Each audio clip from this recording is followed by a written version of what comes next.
Hi, I'm Douglas Mason, President and CEO of Magnum Gold Corp. Inc., MGI on the TSX Venture Exchange. A 2015 drill program on the LH property intersected high-grade gold, including 16.9 meters of 13.58 grams and 11 meters of 20.66 grams per ton gold. A follow-up drill program is planned to further evaluate previously identified subsurface high-grade gold mineralization. Please visit our website at magnumgoldcorp.com. You're listening to HowStreet.com radio, available online at TalkDigitalNetwork.com. Welcome to HowStreet.com radio, the online source for market opinions. Here is Jim Goddard. My guest is Sean Brodrick, Senior Editor for WeissGroup.com. Welcome back to the show, Sean. Thanks very much for having me on. The S&P 500 set a record high. What does that mean for investors?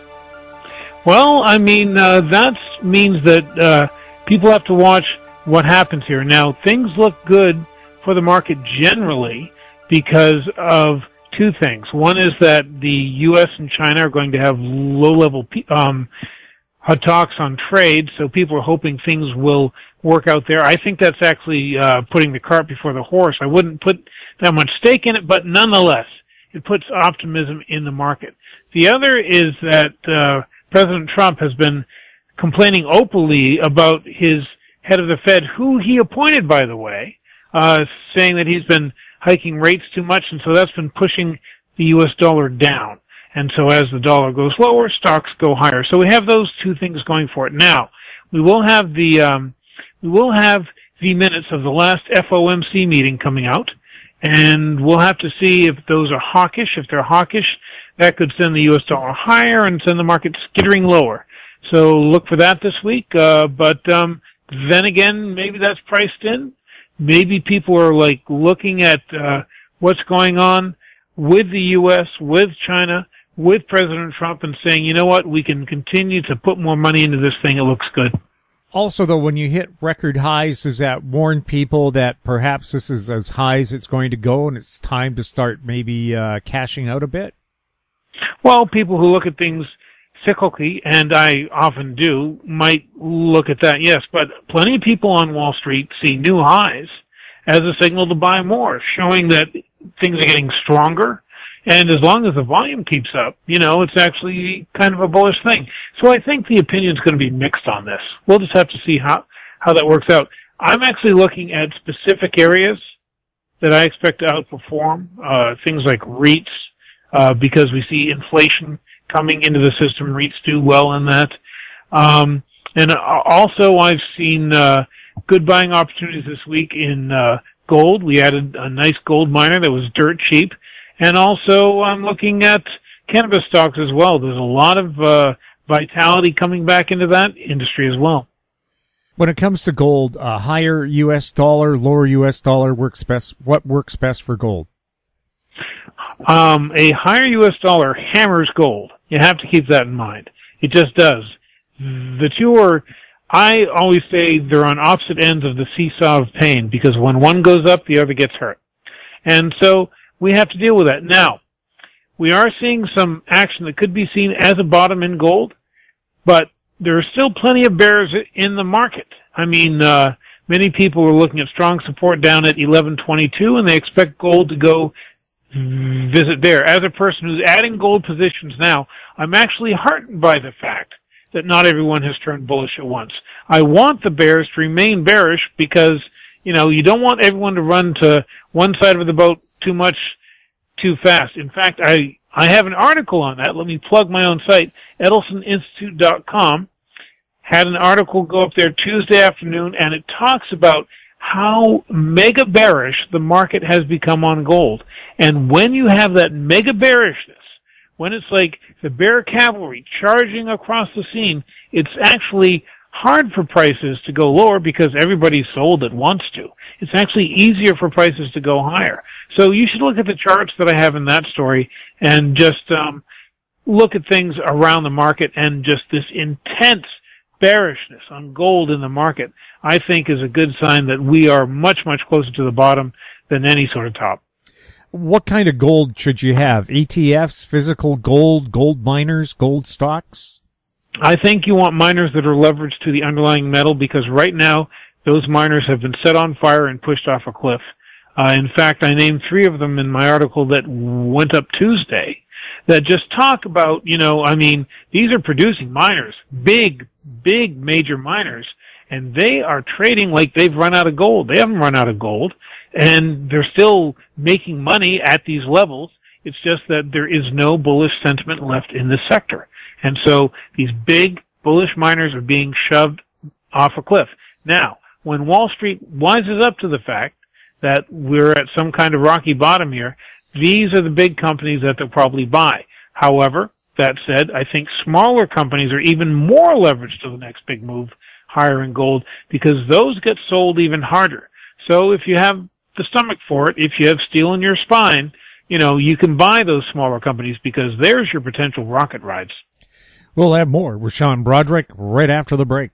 MGX Minerals is revolutionizing the new energy economy with patented lithium extraction technology, replacing traditional solar evaporation using low-cost, low-energy nanofiltration. The first system of this paradigm shift technology is currently being commissioned. MGX Minerals trades on the CSE, symbol XMG, the OTCQB, symbol MGXMF, and Frankfurt, symbol 1MG. For more information, visit our website, mgxminerals.com. I'm Kelly Jennings, CEO of Powerband Solutions. Powerband is a cloud-based provider of auction, inventory, and finance solutions that make buying, selling, and financing vehicles more efficient. Powerband Solutions trades on the TSX Venture Exchange symbol PBX and on the OTCQB symbol PWWBF and on Frankfurt symbol 1ZV. For more information, please visit us at powerbandsolutions.com. Welcome back. We're speaking with Sean Brodrick. Going back to the marijuana space, is the legalization of pot in Canada October 17th one of the drivers behind the marijuana market? Yes. We just had Ottawa name all the companies that are going to be allowed to sell products in its stores and stuff, and that's, really putting some general bullish activity in those stocks. And you have investors anticipating this legalization coming on, and there was just a report out on the U.S., which is not legalizing like Canada, but it's a market, right? Saying that sales in the U.S. are running ahead of expectations, as in those states that are legal. They're just much higher than people thought. This makes people think that sales in Canada could be higher than people thought. And so while many people have worried about a surplus, and I understand those worries, maybe it's not going to be as much of an issue as it was. And that's why we're seeing investors move into this space. One more thing to keep in mind is a huge U.S. brewery and alcoholic drink company bought a piece of a Canopy Growth, which is, the largest marijuana company up in Canada. And so now investors are wondering who's next. Who's going to be picked up by, say, Heineken or someone else?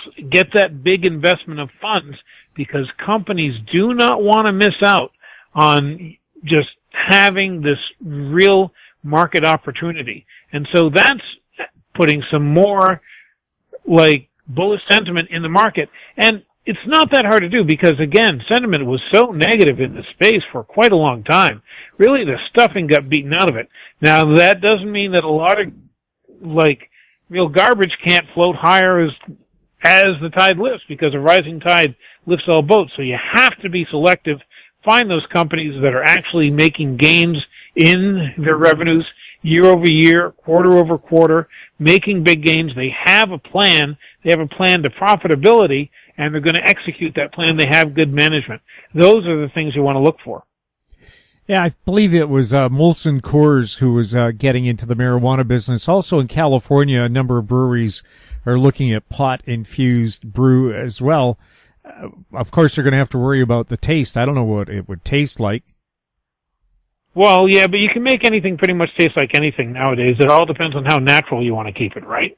And I'm sure some people will have natural drinks. Maybe they'll taste good, maybe they'll not. It's wide open. We'll have to see what people come up with. Certainly there are some very smart people in this industry, and they're going to do their best to actually put the best products out there. Yeah, and what about the food giants? Can you see them getting into the marijuana business? Absolutely. Once it's legalized in the U.S., they won't touch it as long as it's illegal on a federal level in the U.S., or at least that's the perception in the market now, that those big food giant companies, they don't want to take any kind of risk because they don't know what will happen. Maybe Jeff Sessions will actually gain control of what goes on with marijuana. And you know that guy, even though he is the U.S. Attorney General, and he can see which way the tide's going, he hates it, hates this stuff. So I think the big companies are actually worried about that, worried about the legal aspects, but that's good. It's good news for these small companies that we like to invest in because it gives them a chance to spread their wings and grow and become larger and larger. So when they're eventually bought out by the large companies, because you know how that's going to go too, when they're eventually bought out, they will receive a higher price. So sure, keep it illegal in the U.S. for as long as you want. I just don't think it's going to be a lot longer. We'll have more with Sean Brodrick right after this.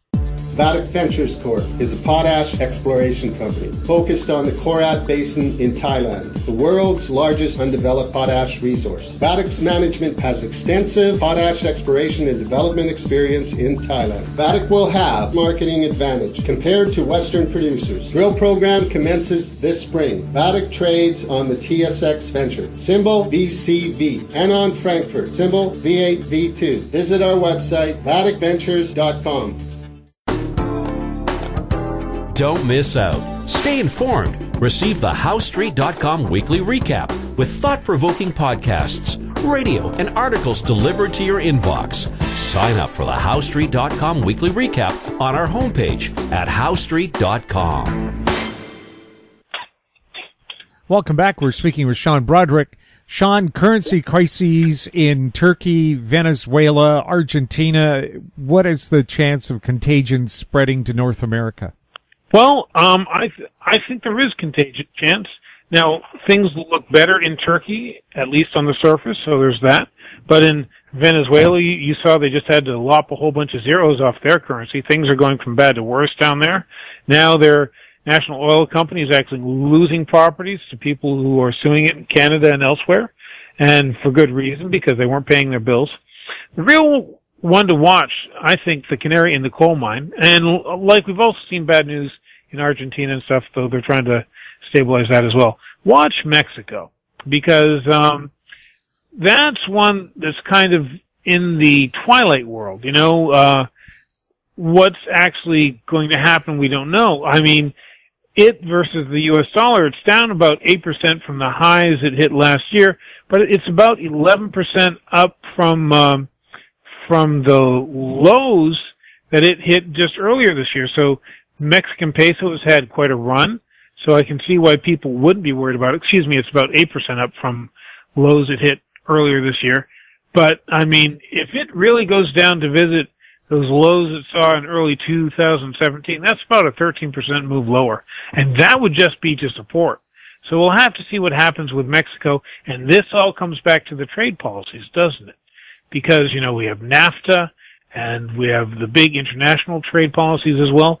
These are the things that are probably going to dictate what happens to the Mexican peso. So watch those things. And we aren't out of the woods on the trade policies. Just because Team Trump is willing to talk to the Chinese, we are not out of the woods. That could go very badly. When it comes to Mexico and Canada, people have said, well, if NAFTA ends up being a bad deal for either one of those nations, one good cushion they have is their own currency, whereas in Europe, places like Greece and Italy can't adjust their currency to help out their economies and bring in more tourism.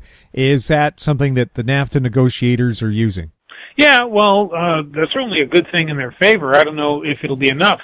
Let's just talk about Europe for a minute. It's a hot mess for those small countries that are heavily indebted and they don't have a way out of it. Germany really puts the screws to those companies, not only in the terms of the loan deals that it's giving them, but it has used the euro, again, as a club for as long as the euro has existed. It's really been to Germany's advantage and continues to be to Germany's advantage. That's why they don't want to upset the apple cart. That's why everyone else is mad. So, just to get back to Mexico and Canada, it's certainly an advantage to have your own currency, but that doesn't mean that your currency can't fall on its face. So keep an eye on the Mexican peso. Let's see what happens there. Sean, thank you so much for chatting with us. Thanks. It's always great fun. My guest has been Sean Brodrick, Senior Editor for WeissGroup.com. You're listening to HowStreet.com Radio. Find us on Twitter at HowStreet. Questions for our guests or the show can be sent to info@HowStreet.com.